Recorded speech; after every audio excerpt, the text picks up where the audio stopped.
اسلامی انقلاب گارڈز کورps یعنی IRGC کی بحریہ نے کہا ہے کہ آبنائے ہرمز پر اب ایک نیا نظام نافذ کر دیا گیا ہے اور تمام سمندری آمد و رفت کے لیے سخت نئے قوانین بنائے گئے ہیں۔ دوستو، آپ کا میزبان میں ہوں وصال اعظم۔ یہ بہت اہم خبر آپ کو دے رہے ہیں۔ جس طرح سے اسٹریٹ آف ہرمز کو لے کر کے الگ الگ خبریں آ رہی ہیں، اسپیچ جو ایران کی IRGC ہے، جس کا پورا نام کیا ہے، اسلامک ریولیوشنری گارڈ کارپس، اس کا جو نیوی ونگ ہے، اس نے اسٹریٹ آف ہرمز یعنی ہرمز جل ڈمرو مدھ کے بارے میں ایک نئی بات کہہ دی ہے، اور اس کا کہنا ہے کہ ایک نیا سسٹم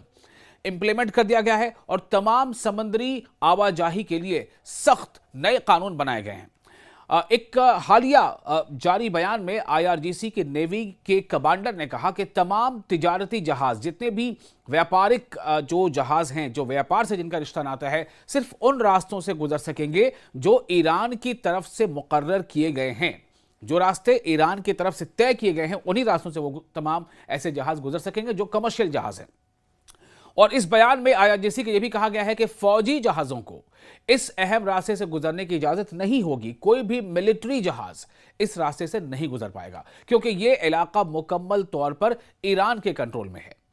اب IRGC کا جو بحریہ ہے، یعنی جو اس کی نوسینا ہے، اس کے مطابق کسی بھی قسم کی آمد و رفت، چاہے تجارتی ہو یا نہیں، صرف اس وقت ممکن ہوگی جب IRGC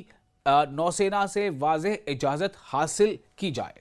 یعنی ہرمز کھل چکا، ٹھیک ہے، وہاں سے ویاپارک جہاز یعنی ویاپار سے جڑے جتنے جہاز ہیں، چاہے اس میں تیل جا رہا ہو، چاہے اس میں گیس جا رہا ہو، چاہے کھاد جا رہا ہو، وہ آنا جانا کر سکتے ہیں، بالکل آنا جانا کر سکتے ہیں۔ لیکن کیا شرط ہے کہ جو خاص روٹ طے کیا گیا ہے IRGC کے نوسینا کے ذریعے، اسی روٹ سے ہو کر گزرنا پڑے گا۔ ملٹری جو بھی جہاز ہیں وہ اس راستے سے نہیں جا سکتے، اور دوسرا جو ویاپارک جہاز ہیں وہ اس راستے سے جا سکتے ہیں، لیکن اس کے لیے بھی پہلے جو IRGC اس کا کہنا ہے، اس کے لیے پہلے اس سے اجازت لینی ہوگی۔ بیان میں آگے یہ بھی کہا گیا ہے کہ یہ سٹیپس یا یہ شرطیں ایران اور امریکہ کے درمیان جاری جنگ بندی اگریمنٹ یعنی معاہدے کے تحت کیے جا رہے ہیں، اور لبنان میں جمعرات کی رات جنگ بندی کے نفاذ کے بعد ان پر عمل شروع ہوا ہے۔ یعنی ایران بار بار یہ کہہ رہا ہے کہ ہم نے ہرمز کو اس لیے کھولا ہے چونکہ ہماری شرط تھی کہ اسرائیل جو ہے وہ لبنان پر آکرمن بند کرے، لبنان پر رہائشی علاقوں پر بم باری بند کرے، اور چونکہ لبنان پر حملے اسرائیل کے تھمے ہیں، اس لیے ایران کہہ رہا ہے کہ ہم نے اسٹریٹ آف ہرمز کھول دیا۔ یہ ایران کا بالکل کلیئر کٹ یہ میسج ہے۔ اب یہ نئے جو اسٹیپس ہیں، یہ نئے اقدامات ظاہر کرتے ہیں کہ ایران کا اس اہم سمندری راستے پر مضبوط کنٹرول ہے، جہاں سے دنیا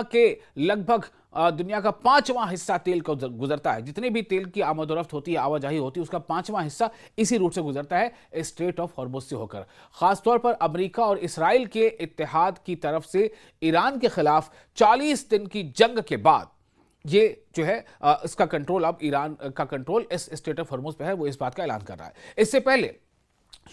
جمعے کو ہی لبنان میں جنگ بندی کے بعد ایران کے وزیر خارجہ مطلب ودیش منتری، ایران کے وزیر خارجہ عباس اراغچی نے اعلان کیا کہ آبنائے ہرمز تجارتی جہازوں کے لیے دوبارہ کھول دی گئی ہے۔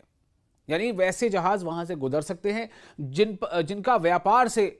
رشتہ ہے۔ انہوں نے سوشل میڈیا پر لکھا کہ لبنان میں جنگ بندی کے مطابق آبنائے ہرمز سے تمام تجارتی جہازوں کی آمد و رفت یعنی آنا اور جانا جنگ بندی کے باقی عرصے کے لیے مکمل طور پر کھلی ہے۔ یہ ہمیشہ کے لیے نہیں۔ ابھی جو جنگ بندی 2 ہفتوں کی جنگ بندی نافذ کی گئی تھی نا، اس میں سے 5-6 دن تو گزر چکے، بلکہ 7 دن گزر چکے، تو جو اب باقی دن رہ گئے ہیں اتنے دنوں کے لیے، چونکہ جب تک اگلی جنگ بندی کا کوئی ڈکلیریشن نہیں آ جاتا، تب تک جو پچھلی جنگ بندی تھی 2 ہفتوں کے لیے، اس میں جتنے بھی دن باقی رہ گئے ہیں اتنے دنوں کے لیے جہازیں یہاں سے گزر سکتی ہیں، آ بھی سکتی ہیں، اس راستے سے جا بھی سکتی ہیں۔ شرط یہ ہے کہ وہ ان راستوں پر چلے جو پہلے ہی ایران کی پورٹس اور میری ٹائم آرگنائزیشن نے مقرر کر رکھے ہیں،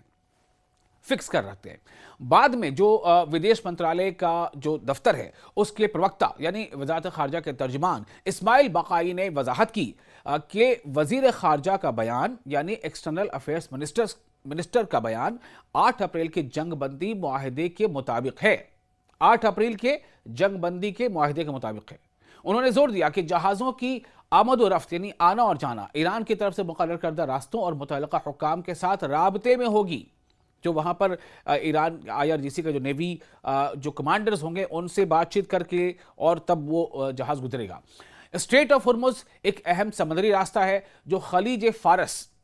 جسے ہم کہتے ہیں کہ پرشین گلف، اور خلیج عمان کے درمیان واقع ہے۔ یہ عالمی توانائی کی معیشت کے لیے نہایت اہم ہے، یعنی جو دنیا کی جتنی بھی انرجی سے ریلیٹڈ جو اس کا جو آرتھکی ہے، جو اکنامکس ہے، اس کے لیے کافی امپورٹنٹ ہے، اور ساتھ ہی ایران کے لیے ایک طاقتور ذریعہ بھی ہے جس کے ذریعے وہ خطے اور دنیا میں طاقت کے بیلنس کو متاثر کر سکتا ہے۔